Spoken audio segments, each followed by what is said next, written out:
चर्चा में करना चाहूंगा सर, जो आपने बयानबाजी की बात की। अभी एक बयान आपके नेता हैं नीतीश राणे, उन्होंने बयान दिया, बयान आपत्तिजनक था तो मैं इस मंच पर उसको दोहराऊंगा नहीं। सवाल ये उठा कि नीतीश राणे बयान देने के बाद बचे कैसे हैं, क्यों उनके ऊपर कार्रवाई नहीं की गई, न सरकार की तरफ से, न पार्टी, न संगठन की तरफ से? अगर है तो पब्लिक डोमेन में नहीं है कार्रवाई सर। देखिए, नीतीश राणे एक बहुत ही कट्टर हिंदुत्ववादी इस प्रकार के हमारे एमएलए है। पार्टी तो हिंदुत्ववादी है ना, हम हिंदुत्व विरोधी थोड़ी है, हम कांग्रेस थोड़ी है। हम तो डंके की चोट पर कहते हैं जी हम हिंदुत्ववादी है, सवाल ही नहीं उठता।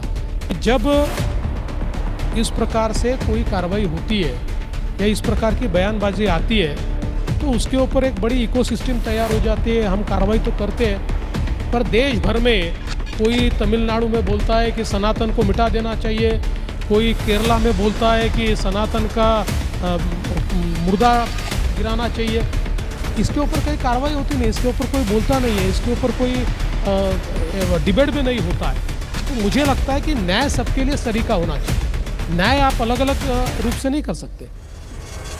अगर उधर एक इकोसिस्टम काम कर रहा है सर, जो सनातन पर बयान देने वालों पर कार्रवाई नहीं कर रहा, तो क्या नीतीश राणे भी एक इकोसिस्टम का हिस्सा नहीं है जो इस तरीके से हेट स्पीच दे रहे हैं? देखिए, हमने तो कार्रवाई की। नीतीश राणे हमारी पार्टी के एमएलए होने के बावजूद हमने उन पर एफआईआर किया, और एक नहीं 2 बार एफआईआर किया, सवाल ही नहीं। यहाँ कानून का ही राज चलता है, यहाँ कानून से ही हम काम करते हैं। लेकिन इसका मतलब ये नहीं है कि हम नीतीश राणे को हिंदुत्व की बात करने से रोके, हम नहीं रोकेंगे।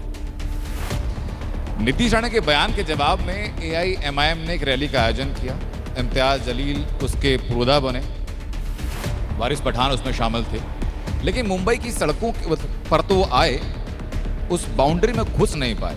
लाठीचार्ज की तस्वीरें हमने देखी सर। देखिए, तो जिन रोड्स पर वो जा सकते हैं उस पर हमने उनको अलाउ किया। हम चाहते तो उनको संभाजी नगर में रोक देते। अगर उनको प्रदर्शन करने से रोकना था तो उनकी गाड़ी संभाजी नगर के बाहर ही नहीं आती, हम रोक के रख देते। हमने ऐसा नहीं किया। सबको प्रदर्शन करने का अधिकार है, उन्होंने अपना प्रदर्शन किया। जहाँ तक लिमिट थी वो लिमिट तक हमने उनको आने दिया। उनकी इच्छा थी कि कोई बहुत वरिष्ठ अधिकारी आकर हमारा डेलीगेशन हमारा निवेदन ले, तो हमारे विभागीय आयुक्त के स्तर के, संभागीय आयुक्त के स्तर के व्यक्ति ने जाकर डेलीगेशन लिया। लेकिन अगर कोई ये कहेगा कि हाईकोर्ट के आदेश के बावजूद यहीं पर मुझे रैली करनी है, मैं नहीं करने दूंगा। जब तक मैं गृह मंत्री हूँ मैं नहीं करने दूंगा। उस रैली के दौरान भी कई हेट स्पीच के मामले, कई नारे सामने आए थे। हाँ बिल्कुल, उनके ऊपर कार्रवाई होगी, एफआईआर हो रही है 100%।